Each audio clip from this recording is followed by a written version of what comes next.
Oi, gente, tudo bem? Aqui é a professora Fernanda, de Português de Redação. Eu espero que vocês estejam bem.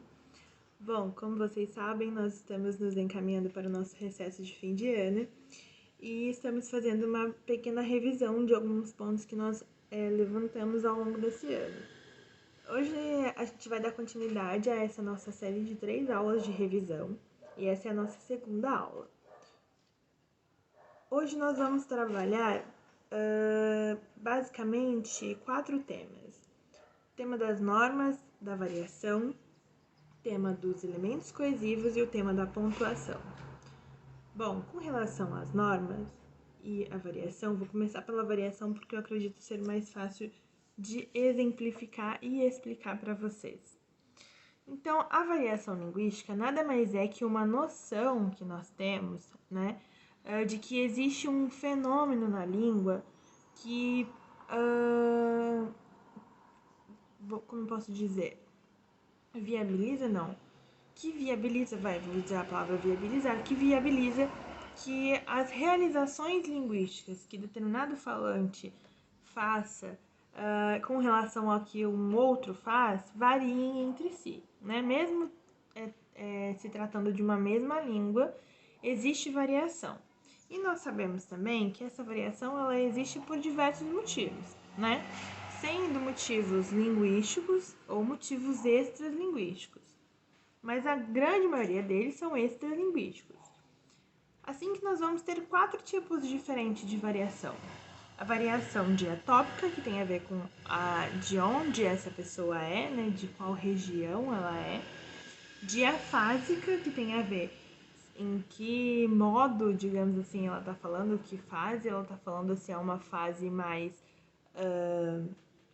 formal ou se é uma fase informal, né? E eu acho que esse nome diafásica, ela vem também pensando um pouco na efemeridade desses registros, né? Ora nós estamos falando formalmente e rapidamente falamos no informal, né? Por exemplo, saímos de uma reunião de trabalho em que falávamos hiperformal para entrar no carro com o nosso companheiro ou com nossos pais e já nos portamos de uma maneira diferente. Há também a variação diastrática, que tem a ver com a estratificação social, né? Nada mais é um pouco também pensando a questão dos status, né? O seu status social fala muito de ti, fala também o modo como você fala. Diz também sobre o modo como você fala.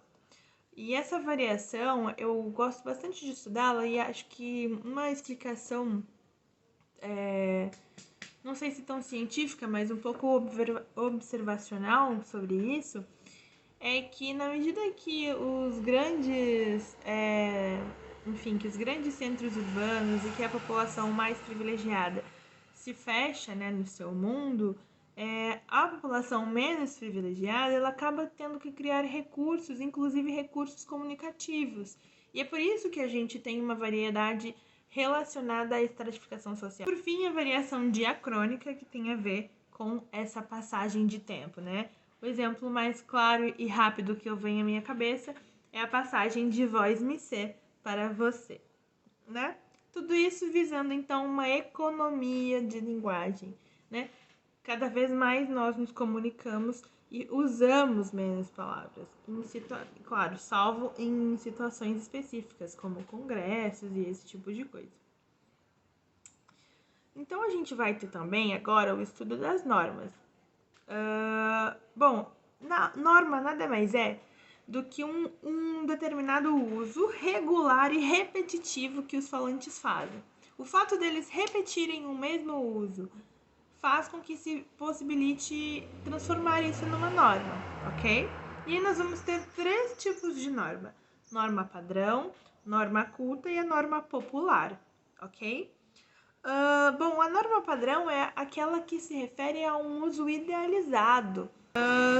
A norma culta, né, que é aquela que respeita tempos verbais, concordâncias verbais, concordâncias nominais, registro formal e informal, que isso nós aprendemos na escola, né? Então a norma culta está associada à escolarização, mas que ela não é é como assim, uma escola que como eu posso dizer? A norma padrão ela está mais associada a uma língua já cristalizada, né?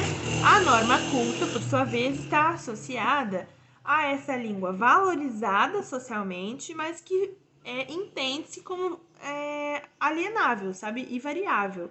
Essa é a questão. E aí nós temos a norma popular, que é como as pessoas falam no seu cotidiano, quando não estão pressionadas a serem absolutamente assertivas quanto gramática e outras variações, não, e outros recursos aí que nós usamos para medir se alguém fala melhor ou pior, né? Vamos pensar assim. Bom,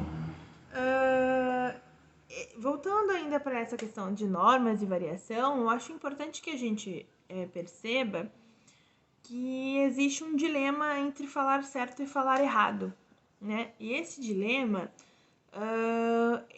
a variação linguística, entender a variação, vem justamente no sentido de interromper com esse paradigma, com esse estigma social do falar errado. Porque não existe um falar certo e um falar errado. Existe um falar que é absurdamente atravessado pela nossa posição socio-histórica cultural. Quem você é na sociedade, historicamente e culturalmente, determina em primeira linha quem você vai ser enquanto falante, certo? Então, antes de nós abrirmos a nossa bocona para julgar se alguém fala certo ou fala errado, eu acho que a gente precisa abrir os nossos olhos para entender que as desigualdades linguísticas, vamos pensar assim, são frutos das desigualdades sociais. Bom, pessoal, com relação à pontuação, a primeira coisa que eu gostaria de dizer é que eu gostaria que vocês retornassem lá na nossa aula de oração, frase e período, todas essas coisas, esses termos sintáticos, porque pontuar é um pouco sobre entender a sintaxe da língua portuguesa. Então vamos começar. Começamos com a vírgula, né?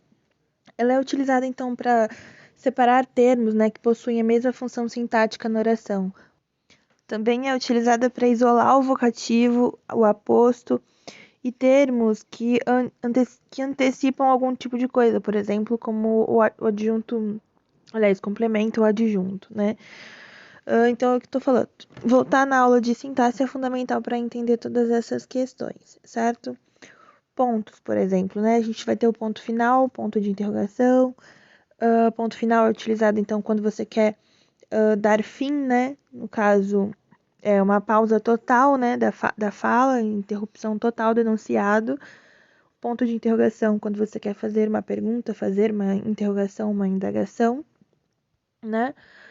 Ponto de exclamação, então, é utilizado em algumas circunstâncias. Por exemplo, é quando você quer expressar algum sentimento distinto, como entusiasmo, surpresa, súplica, ordem, horror, espanto, esse tipo de coisa. E o ponto e vírgula, ele é utilizado um pouco para enumerar, sabe? A gente fala para enumeração. E também para separar um período, por exemplo, que se encontra dividido por vírgulas, né? Eu vou colocar um exemplo aqui para vocês. E dois pontos, ele é usado quando você vai abrir uma citação, por exemplo, ou se você quiser indicar uma enumeração e assim por diante. O último e mais importante são as aspas.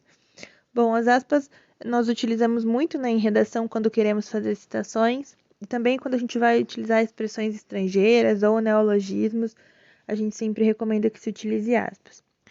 Bom, por hoje é só. Muito obrigada pela atenção e estudem. Tchau, tchau.